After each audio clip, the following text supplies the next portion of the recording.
Hi, everyone. Lisa Haven here. Well, lots of unfortunate things are now happening all across the globe, especially with talks of war and rumors of war between the United States of America, Ukraine, Russia, even China, and what's going on there with Taiwan. But we are literally blowing up on a war front unlike we have ever seen before. And tensions are rising everywhere. Threats of sanctions are happening. Sanctions are actually happening. And even members of our Congress are calling for nuclear war not to be off the table with Russia. Lots of things are going on. But before I dive into everything, I want to remind you, please get on over to restrictiverepublic.com. Right now, we've got one of the best specials that we have had, and that's Get Restrictive Republic for 45 days for $1 just to check it out by using the coupon code Christmas21. It's only going to last this month. Check out restrictiverepublic.com. We publish new videos every day and videos without any commercials on them at Restrictive Republic. All right,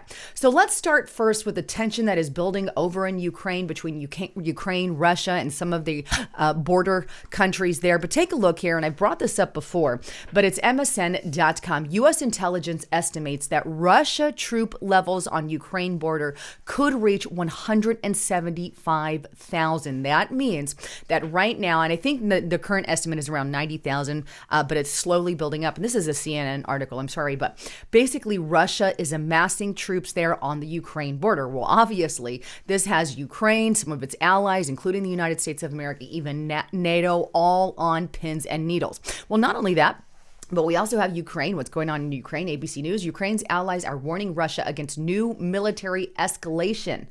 So they are also warning, saying, hey, look, this buildup is happening here. We need to take note. Stuff is going down. Then we have dailymail.co, and I've shared this before. White House has warned European allies even to prepare for Russia invasion of Ukraine with further border military buildup and tensions over gas supply. So lots of tension between these countries right now.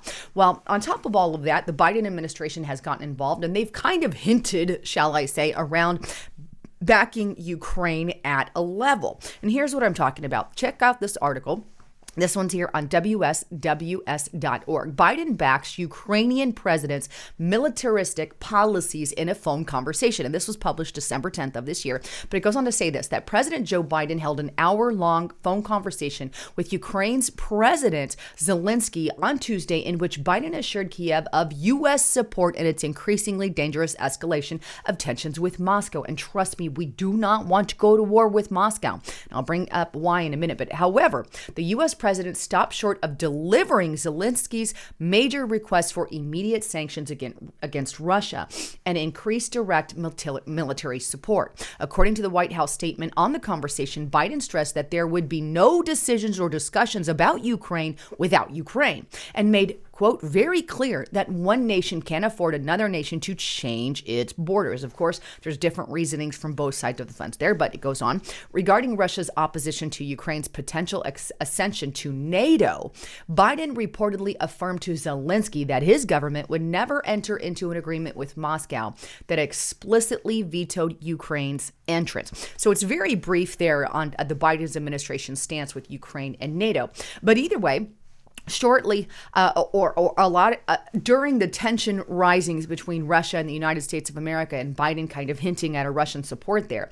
Of course, Putin put out this disclaimer a couple of weeks ago to Joe Biden and to the West. He says, and this is on JapanToday.com, Putin warns the West, Moscow has a red line about Ukraine, and that is NATO. In other words, they don't want Ukraine to join NATO. Well, Biden has put this out in response to that, and this is on CNBC. Biden did not accept Putin's red lines on Ukraine. Here's what that means. And this is what it means. It means that the U.S. isn't accepting Putin's demand that Ukraine be denied entrance into the North Atlantic Treaty Organization, which is the world's most powerful military alliance. So Biden is saying, you can draw the red line all you want. We're not going to follow the red line, and we're not going to stop them from being entered. But either way, Biden is doing everything in his power right now. Not really, shall I say, he's not really doing everything in his power.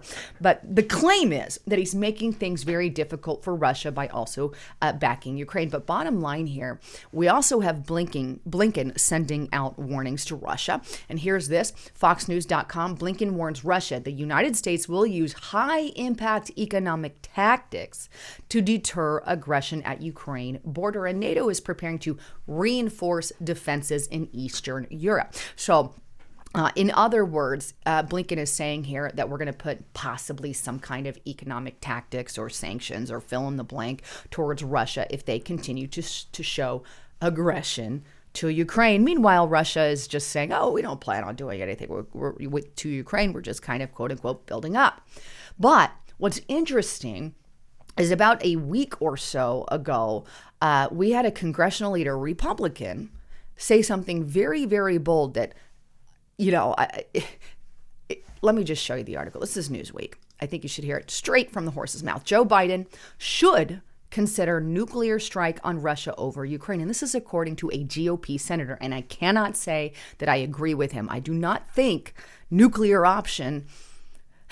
I mean, if we get shot at, then obviously we should retaliate. However, we're talking about two nuclear power heads in all the globe, the two nuclear power forces. But here's what it says. Republican Senator Roger Whittaker believes the U.S. should not rule out military intervention, including a nuclear strike, when it comes to combating Russia aggression against Ukraine. While speaking to Fox News Nil on December 7th, he said he's sending troops to Ukraine was another option Joe Biden should keep in his deck. He said, we start making a mistake when we take options off the table. I would hope the president keeps that option on the table. It goes on. He said that military action could mean that we have a standoff with our ships in the Black Sea and we rain destruction on Russia capability. It could mean that. It could mean we participate, and I would not rule that out, nor would I rule out American troops on the ground. We don't rule out first nuclear options. We don't think it will happen, but there are certain things in negotiations, if you're going to be tough,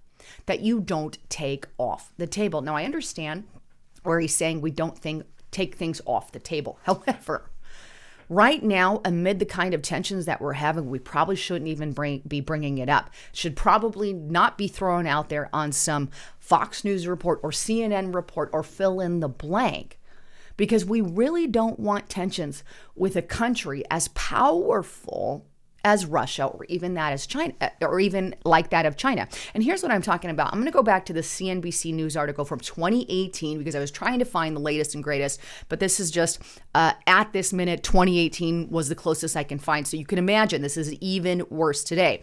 But in this article, it talks about the nuclear capabilities between the two power heads, right? And here it is. America and Russia, the world's two biggest nuclear powers, are threatening to make more weapons. Here's how many nukes each nation has. And here's what they came up with. And then you scroll a little bit. The United States, total nuclear weapons, 6,550. That's as of 2018. Now, these numbers are obviously going to be fudged a little bit now in 2021, but this is the latest that I could find. Over in Russia, you could see Russia at the top there, 6,800 nuclear weapons. Then you have total nuclear tests, 1,030. They have 715. And then first tested, you have the dates there, and then most recent.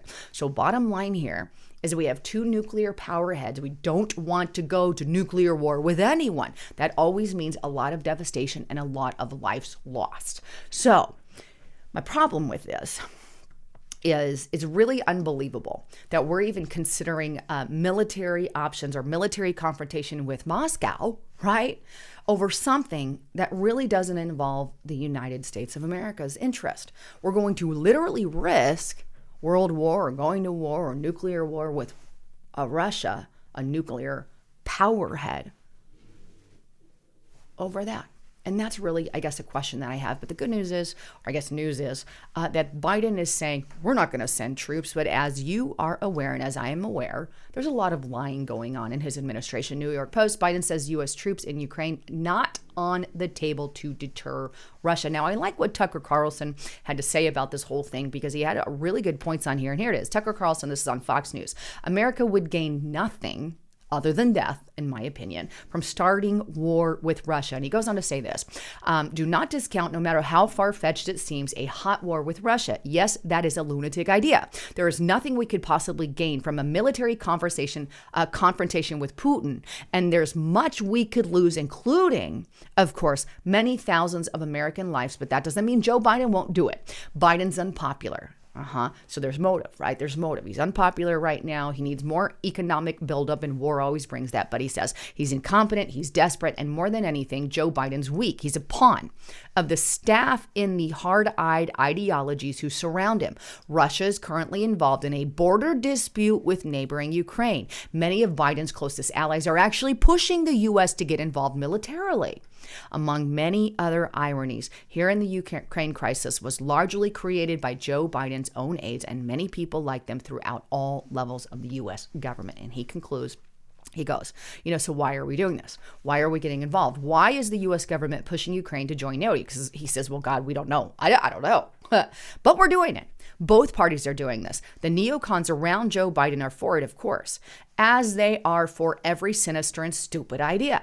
But so is former Secretary of State Mike Pompeo, a smart man. So is Ohio Senator Rob Portman. So are many Republicans. So this is a bipartisan sort of insanity. The question is, can Joe Biden stand up to it? The answer is, come on. Biden has always been more of a lobbyist than a leader. He says what he's told to say. Amen. Once it was a credit card companies in Delaware that wrote his scripts. Now it's the neocons at the State Department. It's the same idea. So, lots of tension and not much leadership from our commander-in-chief, who nobody knows which way the lunatic in charge is going to blow.